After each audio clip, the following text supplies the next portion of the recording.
Previously on Nico 40C. Let's see, what do we got here? Seems to be going in this way. 6 hours later. Ah, here we are. That's not even remotely what I was looking for.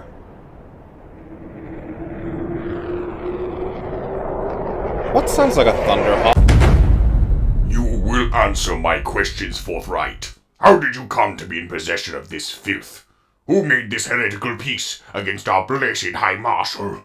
Answer truthfully, Servo Skull. Look, I haven't the faintest idea, and I'm not a servo skull. I don't have a brain in there. Clearly. Cowardice traitor. Mark my words, brothers. We will find this creature. This act will not go unpunished.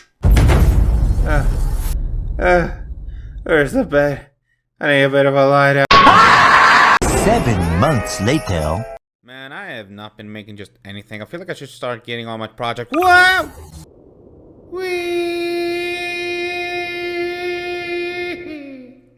And now, the conclusion.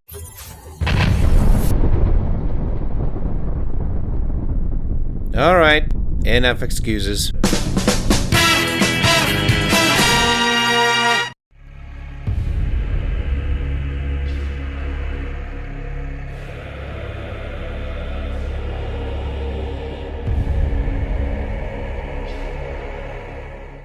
Perturabo, the poster boy of spoiled brat who wants acknowledgement. Not sure I'd call him an incel, Bricky, but you do you. Now, for those who have not done their 40k homework, 1. You're a heretic. 2. Perturabo has the unfortunate trait of being childishly petulant. Why is everyone so fucking stupid? Why aren't more people intelligent? Like me. Don't get me wrong, I like the Iron Warriors for their industrial look, their specialty in siege warfare, and the fact that they view chaos as a tool, not sip material for their only force. Perturabo can sometimes be just outright annoying. Thankfully, any annoyance I have with the character is not present within this audio drama. In fact, most of my annoyance actually comes from the supporting Iron Warriors. This is actually the one time where I actually feel Perturabo's pain. Though, of course, more so with the Imperial Fists in this one, for obvious reasons. Background allure. Perturabo and Rogal Dorn. Two sides of the same coin. One a master of siegecraft, the other a master of fortification. Naturally, a rivalry would be born amongst them, one that would endure for more than 10,000 years. Anyway, in what might be the first taste of treachery, the 33rd Grand Battalion of the Iron Warriors, accompanied by Perturabo, witnessed the Imperial Fist's 5th Company, 10th Battalion, for almost 3 hours be nearly slaughtered by orcs, as Perturabo's way of teaching his newborns, as he calls them. Captain Vorens of the 7th, my compliments on your defense. It was well made. My thanks, Lord. It would have been even better made had you struck sooner. The words elicited aggressive mutterings from the Iron Warriors. But if their Primarch took offense, it didn't show on his firm features or in his cold slate-grey eyes. Had we come to your aid immediately, my officers here would have been deprived of the lessons you taught them, Captain. You must forgive the 33rd Grand Battalion. They are newborns, with much still to learn. My lessons? The construction of your fortifications and how you carried out their defense. It was imperfect, certainly, but far more adept than anything they could yet muster. Vorens cast about, struggling to understand, taking in the bodies of his men being removed to the keep, and the orcs still being hauled from the gateway's wrecked remains. You're saying you delayed your assault so that you could observe how we fought, how my men died? As I said, it was a commendable defense. Some learned from it, others did not. I said, God damn! So why pick this one? You mean aside from the fact that it's a Primarch audio drama? It's only 20 minutes long, amazingly voice acted, you get both Imperial Fist and Iron Warrior's perspective, and that ending. I would argue that that ending is peak Perturabo. Let's just say there's a reason I use it in all the heckin' videos that feature the Primarchs. The Primarch turned to depart, his warriors with him. Vorons called after him, disbelief still warring with anger, his voice rising above the shriek of more incoming trooplanders. You're leaving? Perturabo turned back. A smile, as chill as the unyielding metal that encased him, tugged at the corners of his thin lips. We go in pursuit of the greenskins. If we had struck sooner, my commanders would have wasted more lives than necessary. And perhaps yours would have been counted among them. The Iron Warriors will complete the purge. Your warriors may rest. You have played your part. That's it then. You watched my brothers die and now you leave without another word. Yes. And herein lies the final lesson. You appear like stone, Imperial Fist. But you merely clad yourself in it. My legion and I, we are not only sheathed in iron, we are iron. Both without and within.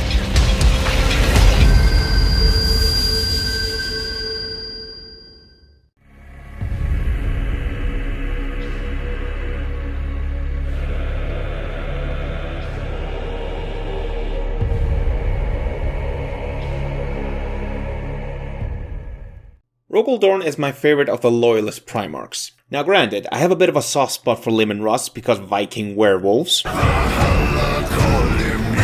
Rabute Kilman is just a bit too Roman for my taste. Lionel Johnson was hitting the rock hard.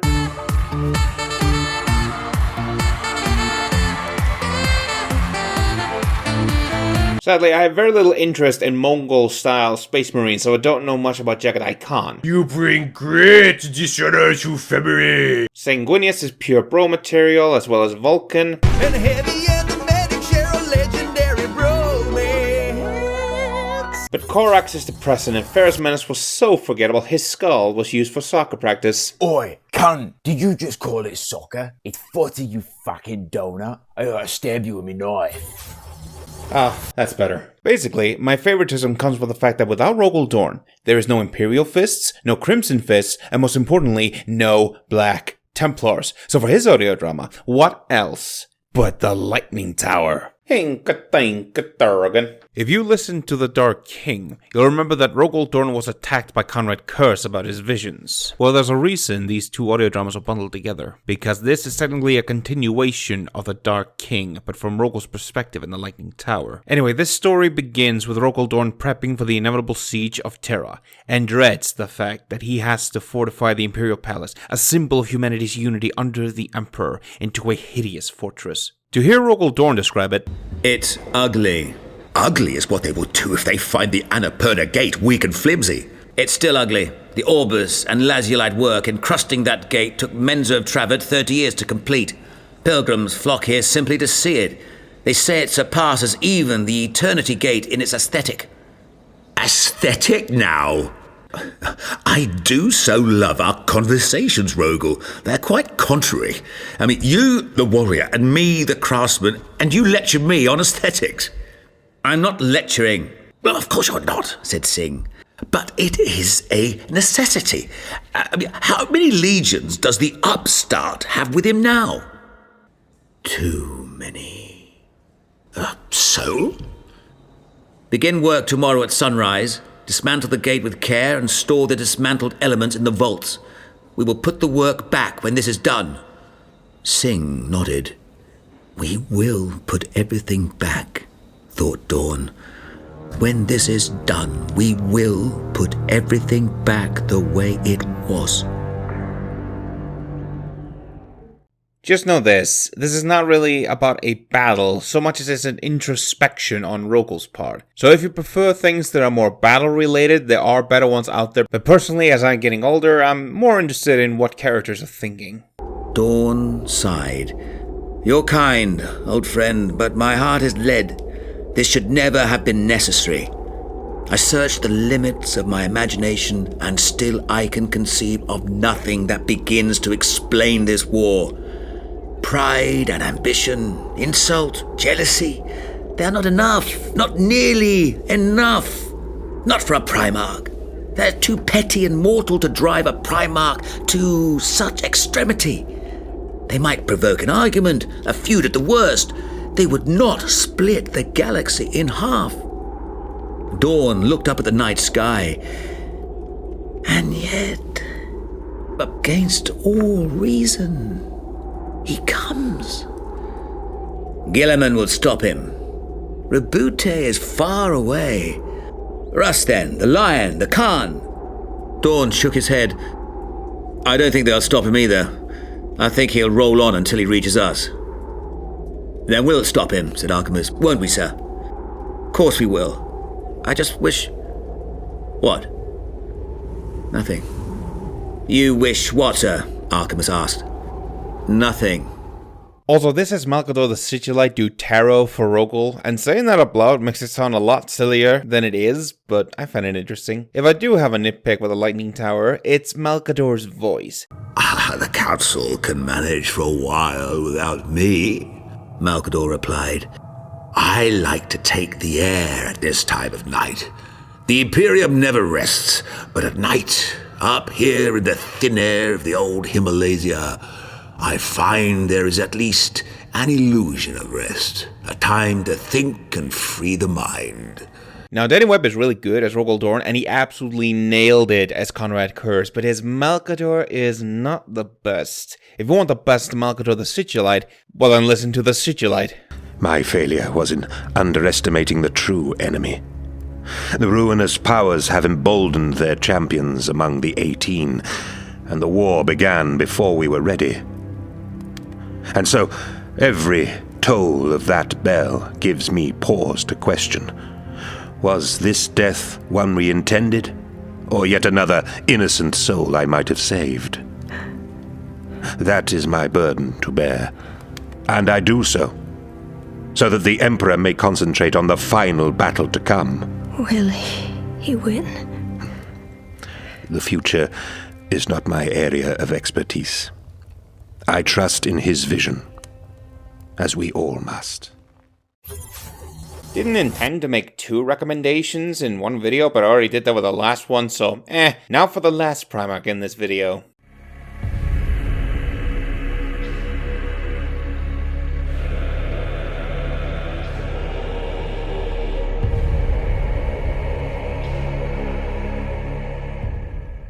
Angie Pengy goes on a murder spree while Loki gets a blatant foreshadowing slap across his face.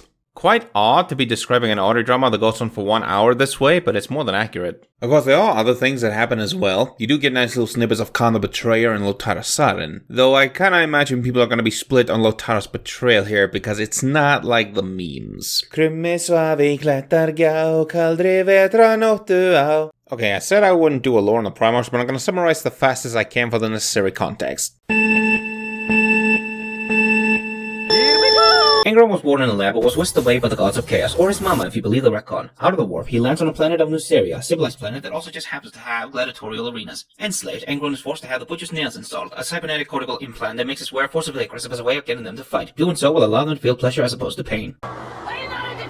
But one day, Angron and his pals make an escape, and as they were about to be crossed, Big EDOWG rescues Angron but leaves his friends to die. I don't know why. And after a hissy fit, killing at least one Custodes, Angron swears to never forgive the Emperor for this. In the business, we call this foreshadowing. But it's not all gloom, because on the World Leader's flagship, the Conqueror, he meets 2 of the best characters, Khan and Lotara Sarin. But during his days of the Great Crusade, Angron decreed that all the World Leaders would have to get a crude replica of the Butcher's Nails installed, because if he has to suffer, then so do his sons. Some time passes, and the Horus Heresy begins. Angron, having never forgiven the Emperor, just went, "Let's fucking go!" And that's all the context you need. Now, the actual story in the Butcher's Nails involved the Eldar attacking the world leaders in the void of space, ironically saving the word bearers from Angron's desire to destroy them. She's right, you know. She may be right, but I sense opportunity in the winds. Lorgar was always the weakest of us, and his word bearers are no better. We could wipe this miserable legion and their deluded master from the face of the galaxy right now. If you tell me that doesn't appeal to you, Khan, I will call you a liar. A few moments later. Someone tell me why we are vomiting all our ammunition into the void and missing every single enemy ship! We're firing blind! At this range, these bastard Eldar are on top of us! The rest of our fleet is almost ready to engage from maximum range. The Lex is closer. She'll be with us in under a minute. Captain Sarin swore as her head cracked against the back of her throne. Shields holding, though not for much longer. A few minutes later. Need I remind you that our legions were on the brink of battle before that pathetic alien diversion? Angron, my brother, this is our chance to reunite and let calmer thoughts lead us onward. I will pursue the Eldar. Your consent is irrelevant to me. Once we've hunted them down, we will rejoin your fleet. A few inches later.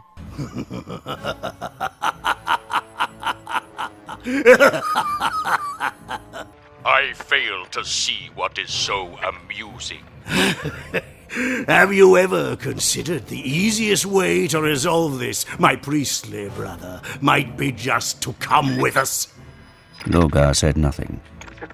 I am not making some foolish jest. Come with us!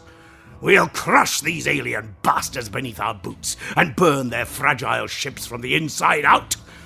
Tell me, do your crusaders have no wish to punish the filthy aliens that dared attack us? That sounds like a fantastic idea. And I'm gonna stop here before the big eye of Susan is gonna look upon me. Now, before getting into the ending, let me share with you the meaty bits. 1. We get to experience what it's like having the butcher's nails in the heat of battle. He charged on, screaming without realizing it, hearing nothing and feeling nothing beyond the disgustingly pleasant whine of the butcher's nails in his brain.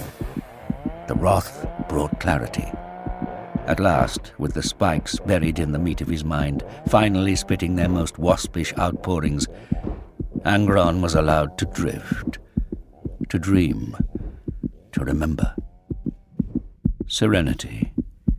Never peace. No, never that. But serenity in rage, like the calm at the heart of a storm. 2. Lotarasan hits an Eldar with that verbal uppercut of hers. History will be so much cleaner when you are erased from its pages. Brave talk from a race on the edge of extinction. 3. We get to see what Angron feels about the butcher's nails. Do you know what these things do to you? Do you know what they really do to your men? Angron had nodded. He knew better than anyone. They let me dream. It was one of the few moments in his life he'd ever risked admitting such a thing. He still wasn't sure why he'd said it. They make it difficult to feel anything, except the most fierce righteousness. Oh, and a little extra bit, Lorgar actually makes a joke that I actually thought was funny. He paused, his calm eyes drinking in the foul scene around them. Corpse pits ringed the central throne, with the husks of men and aliens impaled on unclean spikes. Hooked chains dangled from the ceiling, many of them ripe with stinking fruit in the form of inhuman bodies hanging without limbs or skin. Have you ever set foot on the Nico? Angron could barely reply. Racking twitches pulled his features tight and forced his fingers to gun the triggers of his chain axes in muscular spasms. No, never been on the 8th Legion flagship. Logar's lip curled. This looks like Gers's bedchamber. Oh, God. Now, the bit about the foreshadowing hits Logar like an isekai truck, and I'm just sitting here wondering, what the hell did you expect? Not like it doesn't fit the bill of a cornate anything. The Eldar Lord's final words hissed into the air, spat from pale lips. 2 monkey god princes? There was only supposed to be one. The one to become the blood god's son. The pain engines bend the soul to the eightfold path. That path leads to the Skull Throne. Lorgar's focus drifted to Angron as the possibilities played out behind his soothing eyes. The Blood God's son. It cannot be. Angron raised his axis. The raider didn't move a muscle. Lorgar reached for Angron's shoulder. Wait. He said... But the axis fell, and the alien captain's head rolled free. Now, do you remember the bit where I said that people are going to be a bit split on Lotara's betrayal here? Well, these are the bits that I'm talking about. We could open fire. We could leave half their vessels as cold husks, and Horus would be none the wiser. Behind him, seated on a raised throne, Captain Lotara Sarin cleared her throat. The statuesque warrior didn't turn to face her. You have something to say, Captain? Lotara swallowed before speaking. My lord? I am no one's lord. How many times must I speak those words? Say what you wish to say. She chose her words carefully. Angron, we can't go through with this. We have to stand down. Now the Primarch turned. A tremor shivered its way along the fingers of his left hand. Perhaps a suppressed need to reach for a weapon. Perhaps nothing more than the misfiring synapses at the core of an abused brain. Tell me why, Captain. The captain's eyes flickered to the left. Several of Angron's warriors stood by her throne, their helms turned to the screen, the very avatars of cold indifference. She eyed one of them in particular. Khan? Do not look to Khan to argue on your behalf, girl. I asked you to speak. Do you see what I mean with this? Now, I know that the memes are not a reflection of what 40k is actually like, but I cannot for the life of me see Lotara Sarin tremble before Angron, even if he is a Primarch. I just can't. That little nitpick aside, I do think it is a solid little piece, and I do think it's worth adding to your collection. Now, before I return to my slumber, I want to thank Asmogon and NathanX2000 for lending me their voice, and I want to thank you for your patience. Have a good one. Meanwhile... Brother, we finally detected the similar energy signature as the cowardice traitor. It originates from this location. Then let us make haste, brothers, for I have plans for that creature.